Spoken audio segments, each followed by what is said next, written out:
Injury is not an isolated event in dance. Across training and performance environments, it is a recurring and often expected outcome of high physical demand.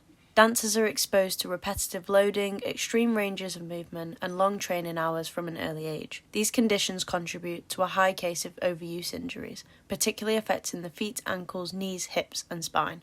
Rather than resulting from a single incident, many dance injuries develop gradually. Pain accumulates over time, often becoming only noticeable once performance is already compromised. Research consistently shows that injury rates in dancers are comparable to, and in some cases exceed those seen in elite athletes. Yet, unlike some sports, dance frequently lacks the same level of medical support, structured recovery, or long-term injury monitoring. As a result, injury becomes embedded within the structure of dance training itself, shaping how dancers work, rest, and perform. This mini-documentary examines injury in dance, exploring its physical and psychological impact, contributing risk factors, and the way dancers and institutions respond to injury, as well as solutions for what we can do as an industry to help prevent injury for all dancers.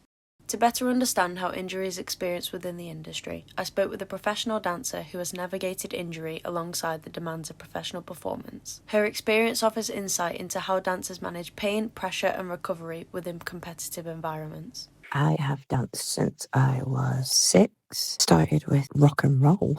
Did IDTA, did BTDA, did RAD, did modern jazz. Found hip hop when I was 12. Left school, went to Erdang, changed my mind. Went to Northern Contemporary, changed my mind again. Settled and did a choreography degree at Wolverhampton. Have danced professionally in Starlight Express. Have done Olympic opening ceremonies. Have done music videos. Did Millennium Program in New York. Done quite a bit. When I was training professionally, we were not taught about pain and injury. It was just slap some ice on it, get on with it. You don't dance, you don't get paid. When I was 19, I fell. I was doing a barrel jump, lost my balance, and I fell on my knee. I shattered my kneecap.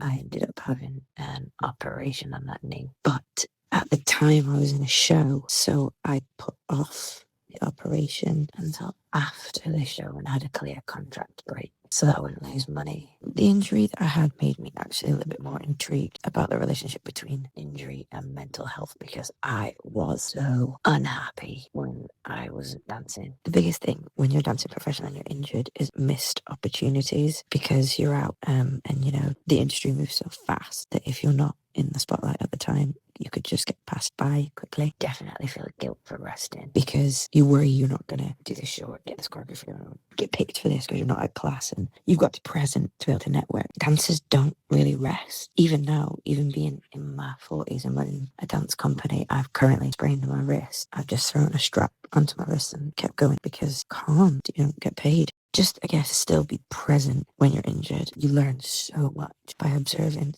To support my investigation of this topic, I carried out a small-scale research study involving 72 students in professional dance training.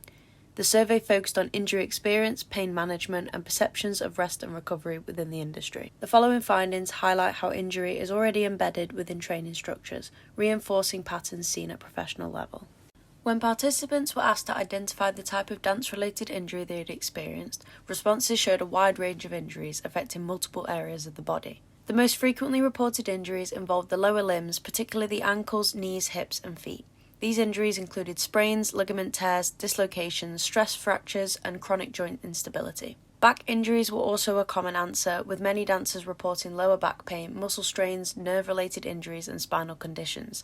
Several responses indicated long-term or recurring issues rather than single isolated incidents. When asked about the cause of the most recent injury, responses indicated that industry pressures and overuse were the leading factors. Nearly half of the respondents reported pressure to work through pain, whilst over 40% identified overexertion as the cause. Almost all of the participants reported experiencing guilt or a sense of weakness when taking time off due to injury, highlighting the intense pressure that dancers place on themselves to keep training despite injury. A large majority of dancers reported feeling pressure to keep training despite experiencing pain. In total, nearly 90% of respondents felt that enduring pain is expected within the professional training environment. Only a small number of dancers disagreed. indicating that the culture of pushing through is a widespread expectation. The respondents were asked how training environments could better prevent injuries or support recovery, and the responses highlighted several recurring themes. Many participants emphasised the need for encouragement to rest and recover without the guilt or pressure, alongside improved education about injury prevention, recovery, and proper technique. Structured warm-ups, cool-downs, and strengthening sessions were also frequently mentioned. A number of dancers called for more personalised feedback from teachers, better awareness of individual limitations, and a reduction in the culture of pushing through pain. Overall, the outcome of my study suggests that changing training culture, improving awareness, and providing practical support could help dancers prevent injuries, recover effectively, and maintain both performance and long-term health. If injury is inevitable in dance, then support shouldn't be optional. The future of training depends not on how much pain dancers can endure, but how well they are allowed to recover. This short documentary offers a snapshot of injury within professional dance training. In my essay, I will explore and develop these topics further. Thank you for watching.